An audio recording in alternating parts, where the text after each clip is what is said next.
Hi friends, आज আপনাদের ঘরোয়া পদ্ধতিতে চাউমিন রান্না করা দেখাতে চলেছি। তো চলুন দেখে নিন। আমি কড়াইতে জল নিয়ে ওটার মধ্যে চাউমিনটা ঢেলে ওটাকে ভালো করে নেড়েচেড়ে নিয়েছিলাম। এরপর ওর ভেতরে সামান্য একটুখানি লবণ আর কিছুটা পরিমাণ তেল দিয়েছিলাম, যাতে চাউমিনের ভেতরে কোনো স্টিকি ভাব না থাকে। তারপর ওটাকে ভালো করে নাড়িয়ে চাড়িয়ে ঢাকা দিয়ে রেখেছিলাম সেদ্ধ হওয়ার জন্য। পরে সেদ্ধ হয়ে গেলে ওটা একটা বড় পাত্রে নামিয়ে নিয়েছিলাম, যাতে জলটা ভালোভাবে ঝরে যেতে পারে আর ওর মধ্যে কোনো স্টিকি ভাব না হয়ে যায়। এরপর আমি আলু, পেঁয়াজ, একটা ডিম আর কাঁচা লঙ্কা নিয়েছিলাম। এবার কড়াইতে সামান্য তেল দিয়ে তেলটাকে গরম করে ডিমটা ফাটিয়ে ওর মধ্যে দিয়ে দিলাম।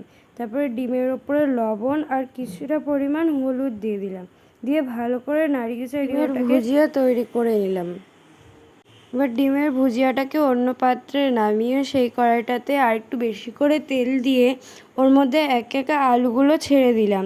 আলুতে পরিমাণ মতো লবণ ও হলুদ দিয়ে ওটাকে ভালো করে নেড়ে চেড়ে সেদ্ধ হওয়ার জন্য ঢাকা দিয়ে রেখে দিলাম। এবার আলুটা সেদ্ধ হয়ে এলে এর ভেতরে কাটা পেঁয়াজগুলো আর কেটে রাখা লঙ্কাগুলো দিয়ে ভালো করে নাড়িয়ে চাড়িয়ে আবার কিছুক্ষণের জন্য ঢাকা দিয়ে রেখে দিলাম, যাতে ওগুলো একটুখানি মজে যায়।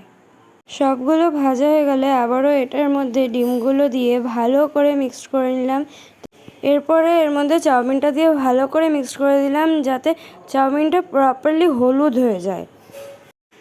এরপরে এর মধ্যে সামান্য একটু গোলমরিচের গুঁড়ো আর পরিমাণ মতো লবণ দিয়ে আবারও এটাকে ভালো করে মিক্সড করে নিলাম।